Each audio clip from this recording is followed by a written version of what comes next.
De que maneira você tem analisado o uso, né, a partir da extrema-direita, o uso dos fatores de Venezuela e essa esteira das fake news no campo da web para surfar em críticas ao governo Lula, em desfazimento? Outro dia eu vi uma montagem muito tosca, né, do Celso Amorim abraçando e quase dando um beijo, quase até erótico, no pescoço do Nicolás Maduro, e o Eduardo Bolsonaro, por exemplo, compartilhando como se fora um vídeo verdadeiro. De que maneira você vê essa linha de produção a partir desse fato, Vinícius? Seja bem-vindo.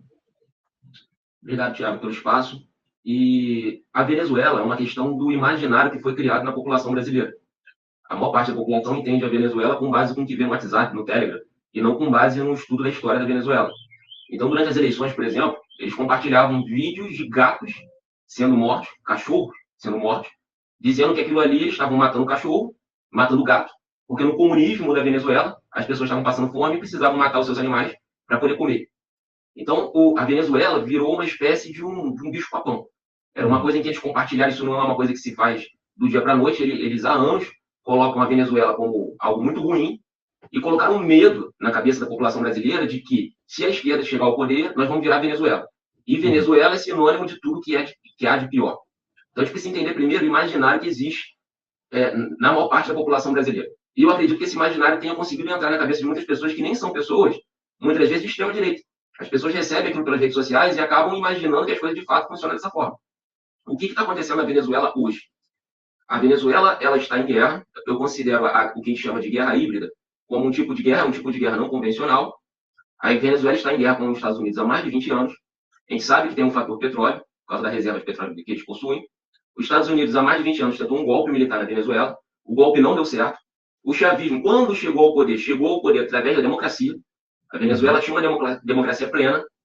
Eles tentaram um golpe militar. O Chávez conseguiu resistir com a sua guarda e com o apoio da população que foi às ruas para poder lutar pela liberação do Chávez, que chegou a ser preso.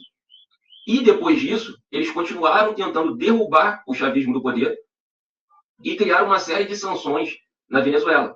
Então, a Venezuela é muito dependente do petróleo, não consegue vender o petróleo e ter o dólar em mãos para poder fazer comércio internacional. A partir do momento em que você não produz tudo no seu país e você precisa do dólar e você não tem o dólar, você obviamente vai passar necessidade. Então, o que os Estados Unidos faz é terrorismo. Eles tentam não só criar sanções, mas eles tentam derrubar o governo da Venezuela o tempo inteiro.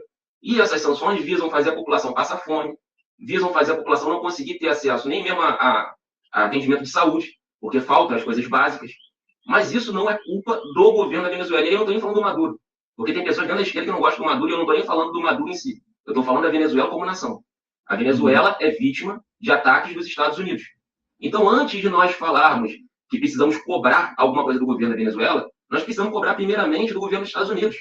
Porque se hoje a Venezuela não consegue ser uma democracia plena, e aí eu também não considero uma democracia plena, por quê? O governo precisou tomar todas as instituições de Estado para poder resistir ao golpe por parte dos Estados Unidos. E aí nós temos um problema grande, porque deixou de ser uma democracia plena. Não considero completamente uma ditadura, eu acho que está entre uma autocracia e uma ditadura. A autocracia vai mais no sentido de que quando as instituições de Estado são tomadas, as instituições foram tomadas para enfrentar o golpismo dos Estados Unidos. Mas também não é o ideal, a gente tem que levar isso em consideração. Não é um cenário democrático perfeito. Então é uma situação muito complicada, não é fácil, a geopolítica não é uma coisa simples de se entender, nem sempre tem vilões e mocinhos. Nós crescemos influenciados por essa visão hollywoodiana de que sempre é necessário ter um vilão e um mocinho da história, e nesse caso da Venezuela não tem um mocinho, claro, tem o verdadeiro responsável, que é os Estados Unidos. E eu acredito, a tese que eu defendo é o seguinte: os Estados Unidos precisa ser cobrado pela comunidade internacional, o que não vai acontecer. Eu estou falando de um cenário hipotético, precisaria ser cobrado. Eles precisam encerrar as sanções da Venezuela, eles precisam parar de utilizar os serviços de inteligência para causar perturbações civis na Venezuela, e aí sim nós precisamos cobrar que eleições sejam convocadas na Venezuela em condições de democracia de fato. Então, o meu ponto é esse, mas eu acredito que boa parte da população brasileira não consiga entender esse contexto. Se você perguntar para as pessoas na rua sobre comer cachorro na Venezuela, todo mundo sabe o que é. Agora, se você perguntar sobre o golpe tentar dar no Chávez, ninguém sabe explicar. Então, foi criado um cenário apocalíptico muito grande sobre a Venezuela, e se a esquerda levantar essa bandeira, vai sair perdendo. Porque é impopular você defender a Venezuela e é impopular você defender o Maduro. Então, o governo brasileiro está numa situação muito complicada. Porque, de um lado, a gente sabe que um governo de esquerda não quer defender o imperialismo dos Estados Unidos, todo mundo sabe que é uma questão de imperialismo. E, por outro lado, se o governo Lula levantar essa bandeira, vai ter uma perda política muito grande. Então, existe uma sinuca de bico e não é fácil a solução. Eu acredito que o Lula ele não vai defender de forma clara nenhum lado nem outro. Por isso que ele está esperando. Eu acredito que quando sair as atas, o governo brasileiro deve tomar uma posição. Mas não é uma posição fácil. Eles colocaram o governo brasileiro contra a parede.